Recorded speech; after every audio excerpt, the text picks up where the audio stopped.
Hi everyone. Today, I want to share with you an incredible story that will surely touch your hearts.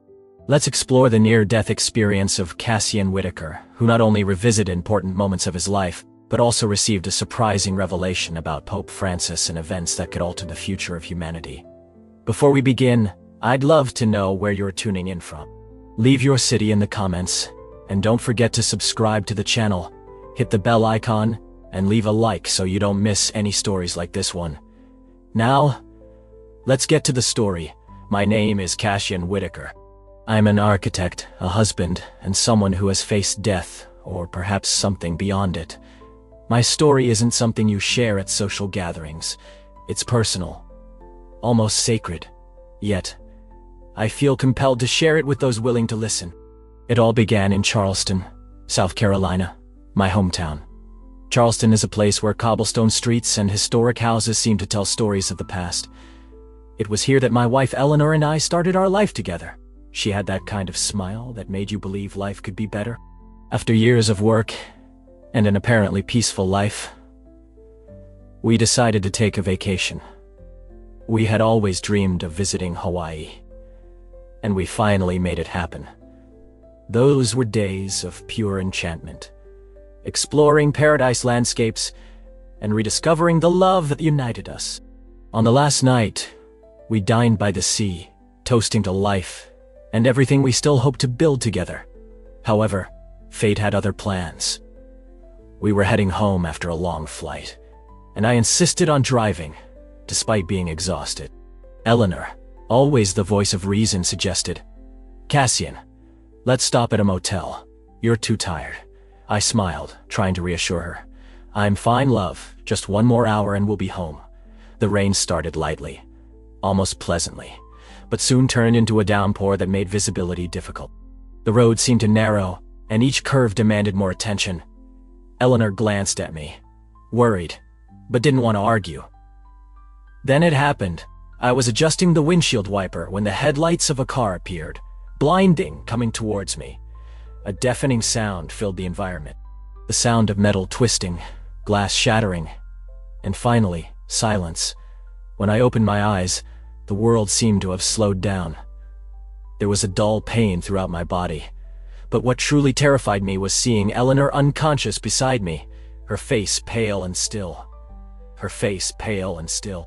I tried to call her, but my voice wouldn't come out. It was as if something was pulling me out of that moment, out of myself. Suddenly, I realized I was no longer inside the car. My body was there, trapped in the seat, but I was above, floating. I saw everything. The crushed car, Eleanor motionless, the lights of other vehicles stopping around us. It was like being in a vivid dream, but I knew it was real. The sensation of being out of the body was strange, but not frightening.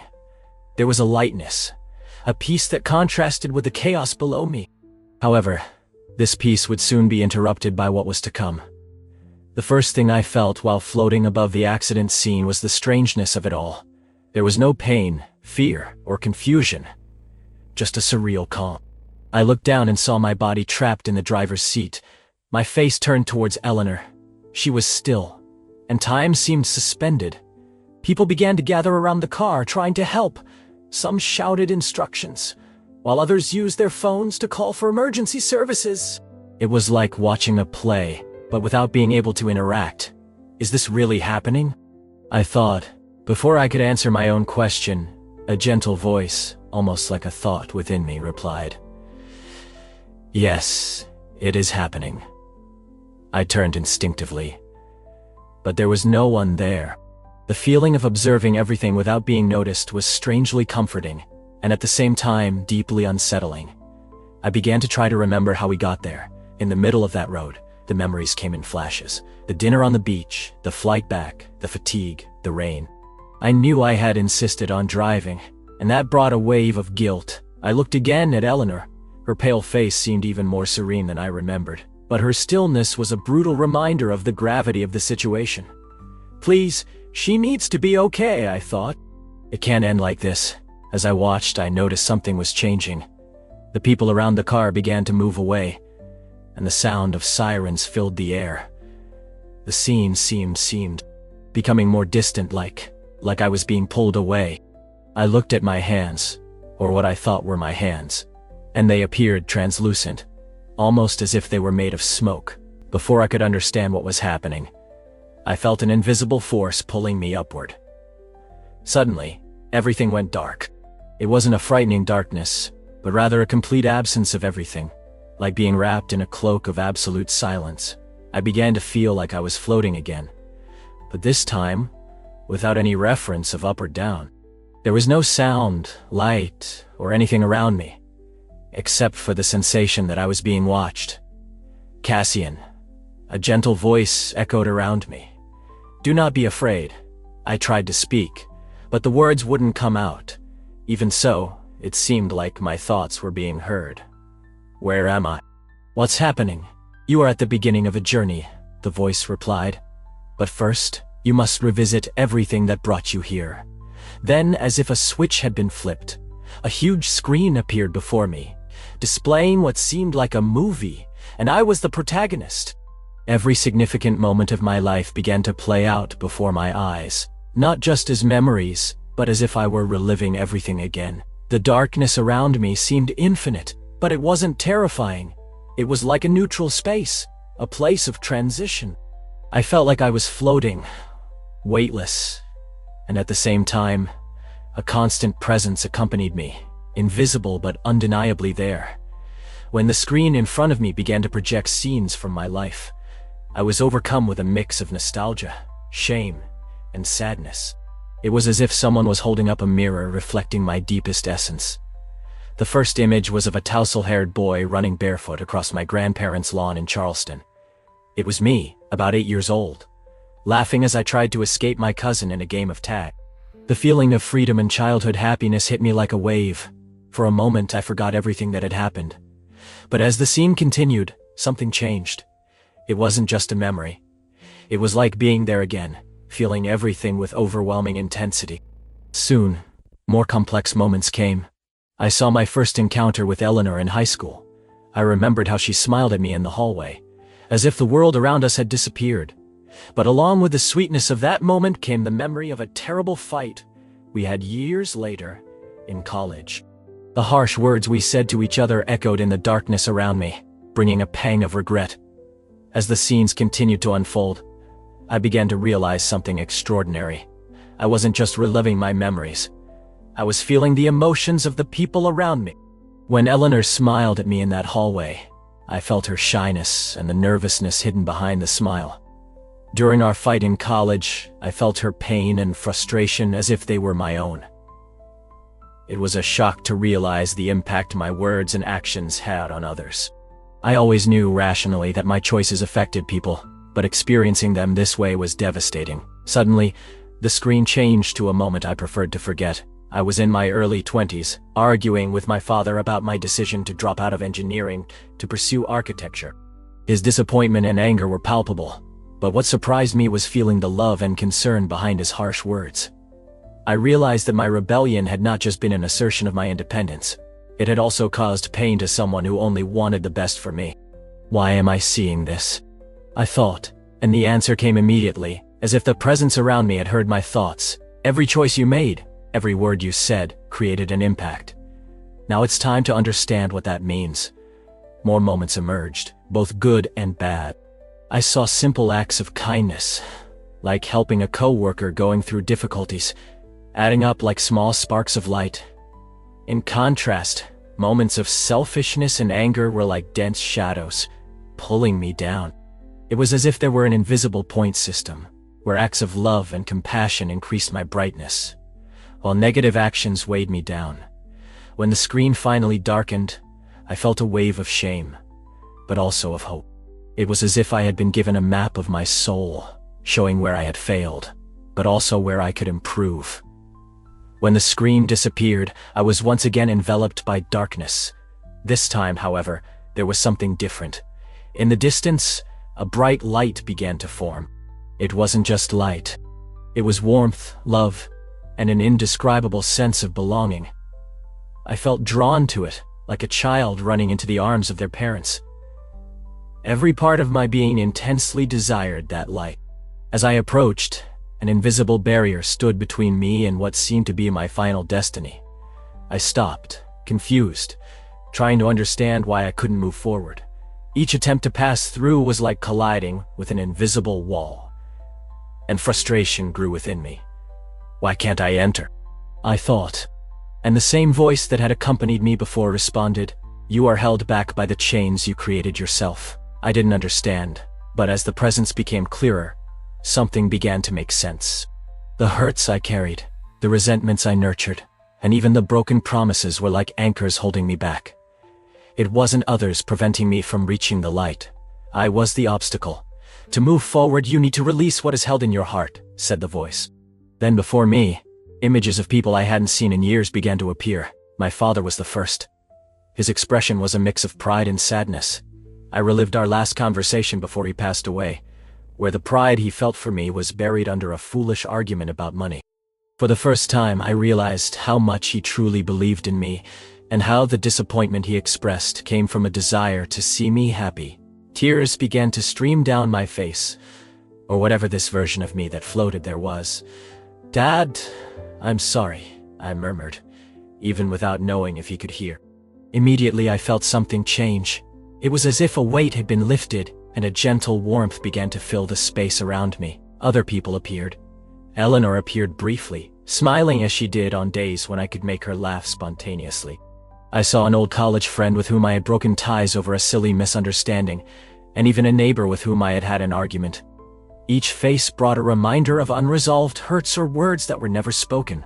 The process was slow and painful, but with each apology, whether to them or to myself, the barrier weakened. At one point, I realized it wasn't just forgiveness I needed to offer, but also to receive. The light didn't demand perfection, but accepted those willing to acknowledge their flaws and seek a better path. When I finally released all the emotions holding me back, the barrier dissolved. The light shone more intensely, enveloping me with a peace so profound that I cried with relief and gratitude. It was as if I were being purified, as if every piece of me was being restored. I was ready to cross. As I crossed the barrier, I was immediately enveloped by the light.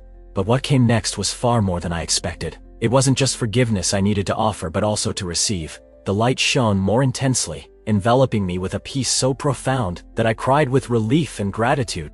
When I finally released all the emotions holding me back, the barrier dissolved. The light shone more intensely, enveloping me with a peace so profound that I cried with relief and gratitude. It was more than just light. It was a place, a world that defied any earthly description. Everything seemed alive, pulsating with energy. The ground seemed made of something between crystal and grass, shining with colors that didn't exist in the world I knew. The air had a sweet scent, but not overpowering, and seemed composed of pure love. In front of me there was a vast field, full of flowers with colors so vibrant that I couldn't stop looking. They seemed to move in sync with a melody I couldn't hear but could feel. The sky was a deep blue, crossed by golden rays that didn't come from a visible sun, but from everywhere. Every detail of this place screamed perfection and peace. As I tried to absorb everything, I heard a soft, familiar voice. "Welcome, Cassian." It was the same voice that had guided me there. But now it came from a figure before me. It was an angel, or at least that's how I perceived it. It was an angel, or at least that's how I perceived it. His name, as he soon introduced himself, was Lucial. He had a serene yet imposing presence. His form was enveloped in a light that seemed to contain all colors but was not blinding. His eyes shone with an indescribable warmth. "Where am I?" I asked, my voice coming out as a whisper, even though I wasn't sure if I was speaking in the conventional sense. "You are in a reflection of paradise," said Lucial. "A place of learning, rest, and connection. It is here that many find answers to their deepest questions." We walked for a while without feeling tired or rushed. Lucial pointed out aspects that seemed simple, but were profoundly significant.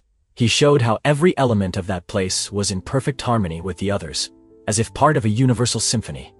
"Here, everything is love, Cassian. Not human love, but the pure and unconditional essence of existence." At a certain moment we reached a small stream whose waters sparkled like liquid diamonds. It was so clear that I could see every pebble at the bottom. Sitting by the stream was someone who made my heart race, Eleanor. She was more beautiful than I had ever seen her, not because of anything different, but because she radiated happiness and serenity. When she saw me, her smile was so warm that tears began to roll down my face. I ran to her and embraced her, feeling a warmth that seemed to fill every part of me. "Eleanor," I murmured. My voice choked. "Cassian, my love." Her voice was as gentle as I remembered. "I am so happy to see you." We stayed there, embraced, for a time that seemed infinite and, at the same time, an instant. She began to tell me about the peace she felt in that place, but soon something in her expression changed. "Cassian, there is something I need to tell you. You cannot stay here." Her words hit me like a punch. My heart sank as she held my hands firmly. "You have something important to do." "It is not our time yet." Luciel, who had been silent until then, nodded. "Eleanor is right. Your purpose has not yet been fulfilled." I wanted to argue, to shout, to ask them to let me stay, but there was something in their words that sounded definitive. I knew, deep down, that they were right, but the thought of leaving her again was unbearable. "One day, Cassian," Eleanor said, smiling through tears, "we will be together again, but now you need to go back and live." She hugged me one last time, and in that moment I felt the full strength of the love we shared. It was not a goodbye, but a see you later. As the light around me began to shine more intensely, I knew my time there was ending.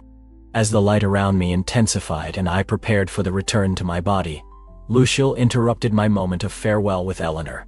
His serene expression became more serious. He placed a luminous hand on my shoulder, and everything around me transformed.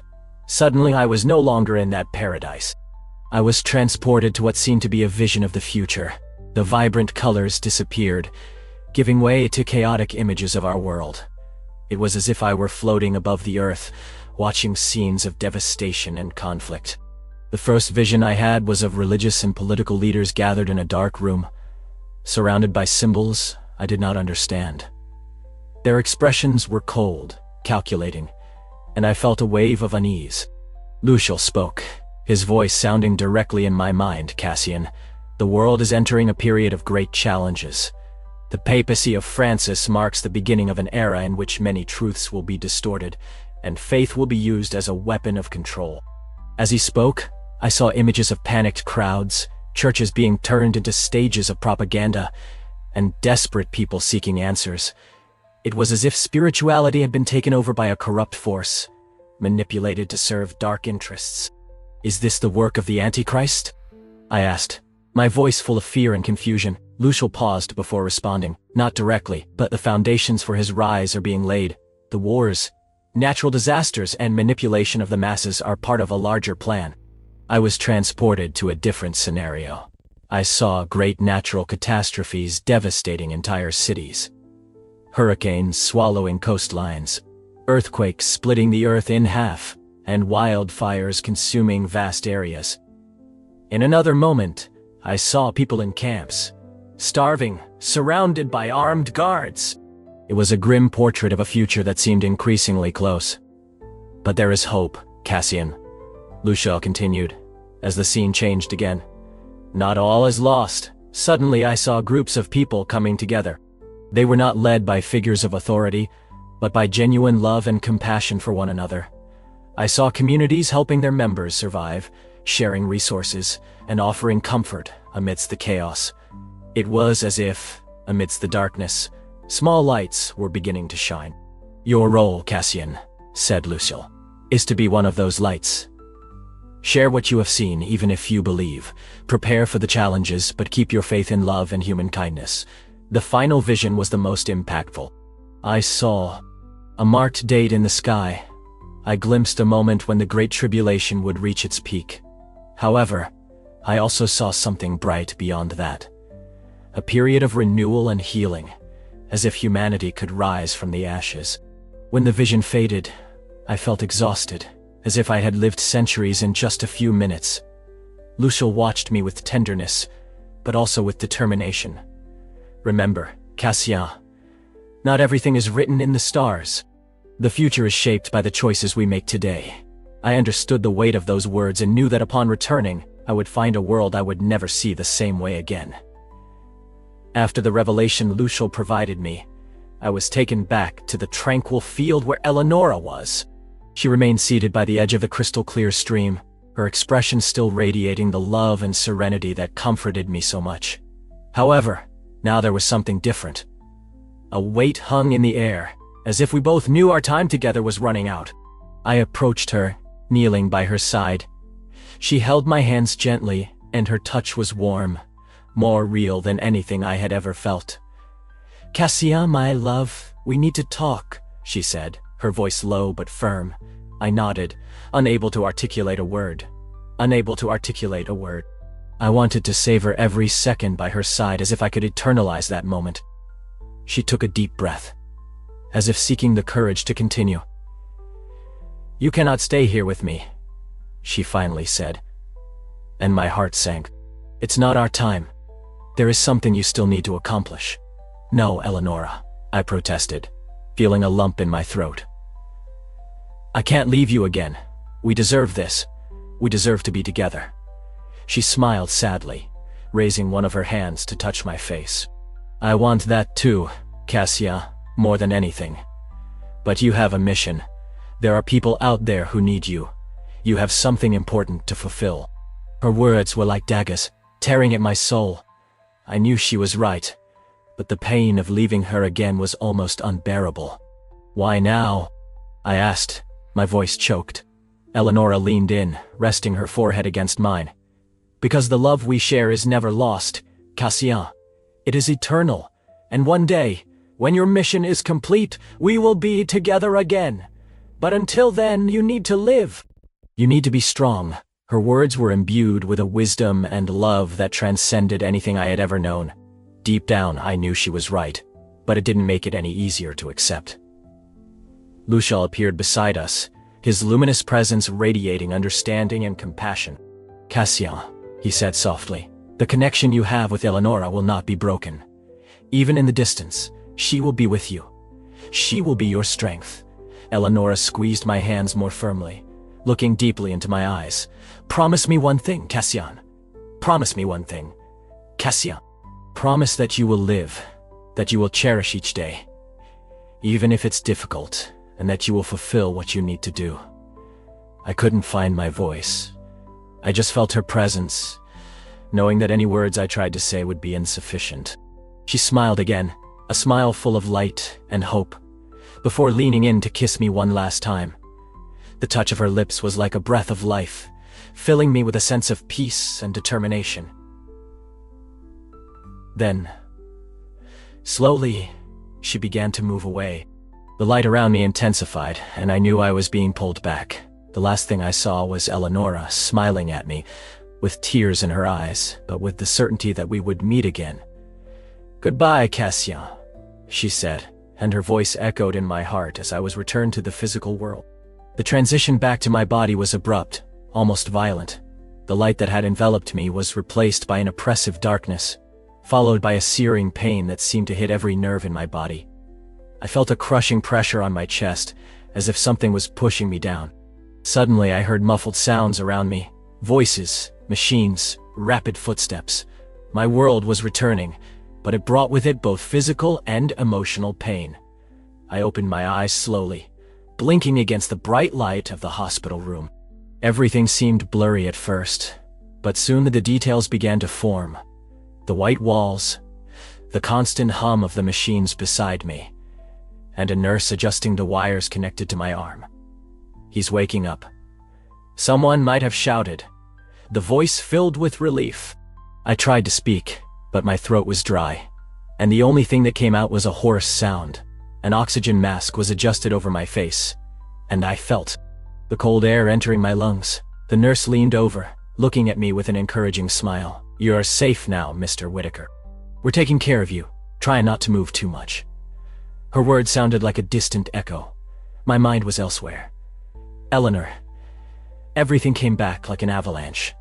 The accident, the out-of-body experience, the paradise, the farewell.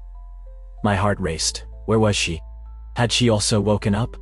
I wanted to ask, but my voice still didn't obey me. As I tried to organize my thoughts, a doctor entered the room, accompanied by a man in uniform, probably a police officer. They exchanged a few low words before approaching the bed.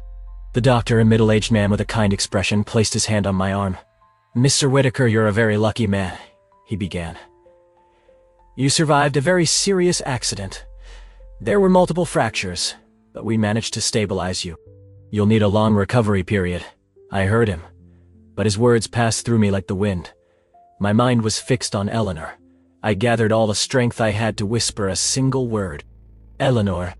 The doctor and the police officer exchanged a brief look, and the silence that followed was more deafening than any siren. The officer stepped closer, removing his hat in a gesture of respect. "Mr. T. Whitaker," he said in a grave but compassionate voice, "I'm sorry to inform you that your wife did not survive the accident. We did everything we could." I understood at the scene, but his words felt distant, as if a veil had been drawn between me and the world. I felt my chest tighten and tears began to flow uncontrollably down my face. It was as if my soul had been torn away once more. I knew she was gone. Eleanor had told me that in the farewell, but hearing the words spoken out loud made it all painfully real. I spent the following days in the hospital, alternating between physical pain and a crushing emotional void. The doctors and nurses did their best to comfort me, but it was as if I were trapped in limbo. Despite this, something inside me began to change. I knew Eleanor wouldn't want me to succumb to sadness. Her last words echoed in my mind. "Promise me you'll live." As my physical recovery slowly progressed, I began to realize that my near-death experience had not just been an extraordinary event. It was a call, a reminder that life was fragile and precious. Every breath I took was a gift, and every day, a new chance. I remembered the visions Lucille had shown, and the mission Eleanor had entrusted to me. I needed to find a purpose, something that honored both the love we shared and the revelations I received. It wouldn't be easy, but over time I began to see that returning to my body was not the end of something. It was the beginning. During my long recovery in the hospital, a curious detail began to emerge in my mind. It was as if my near-death experience had awakened old memories, one in particular that I hadn't thought about in decades. An event from my childhood that I now realized held much greater significance than I had imagined at the time. I was about 10 years old and spent summers at my grandparents' house, a rural property surrounded by rolling hills and a river that wound through the land. The river was a place of play and adventure, but it also carried a certain respect. The adults always warned us about its treacherous currents. One sunny afternoon, my cousin Caleb and I decided to defy the rules and swim to a small island in the middle of the river.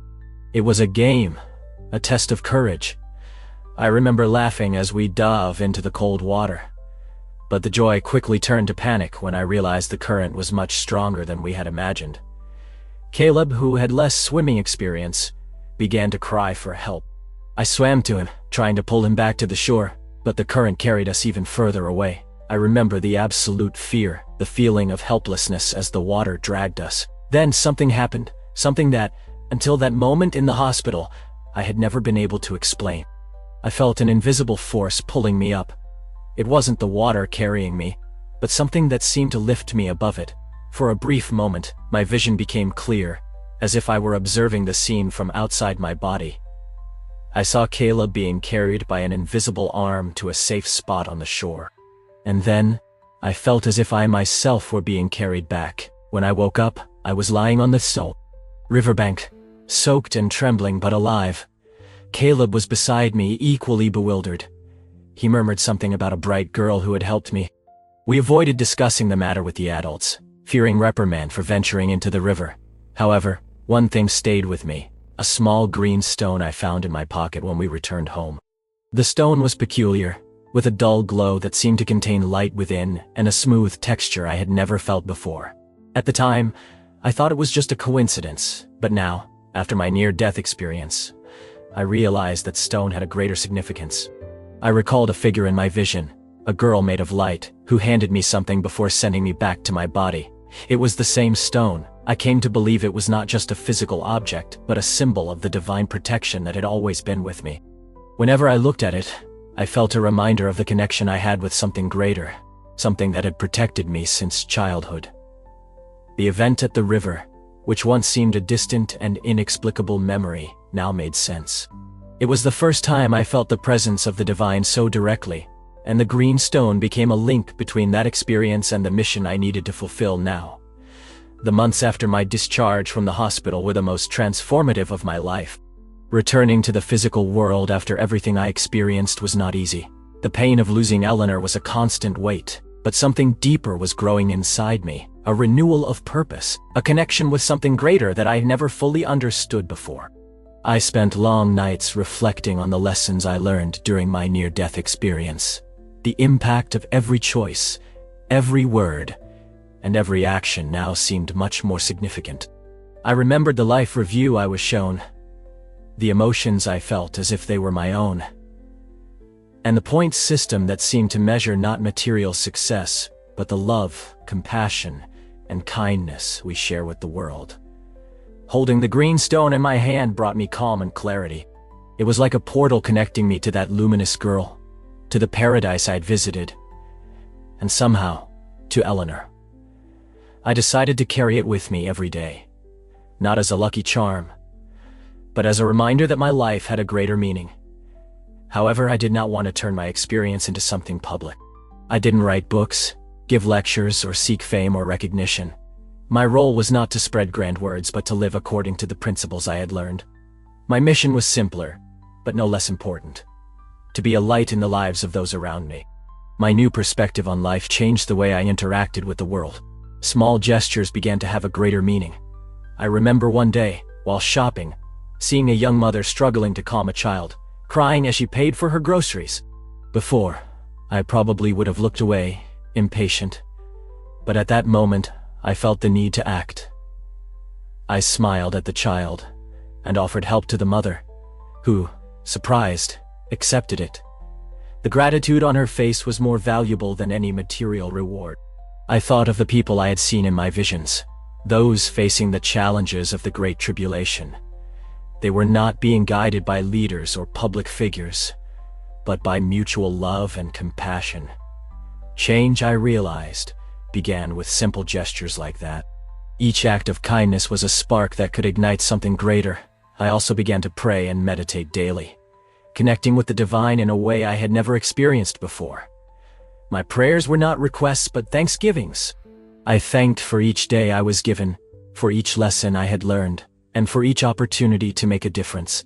One day, while walking through the streets of Charleston, I saw a young woman sitting alone on a park bench. She was holding a small piece of paper and crying silently.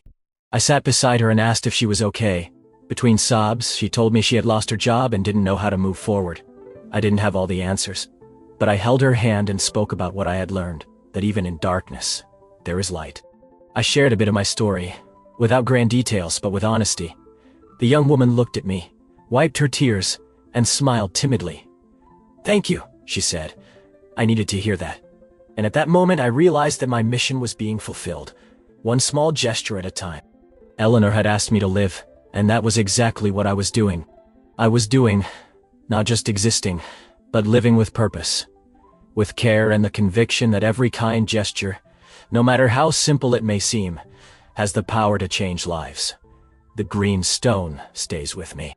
It remains in my pocket or beside my bed, serving as a constant symbol of protection and memory. Whenever I look at it, I feel a connection with the divine and with Eleanor, knowing that, at some point, our paths will cross again.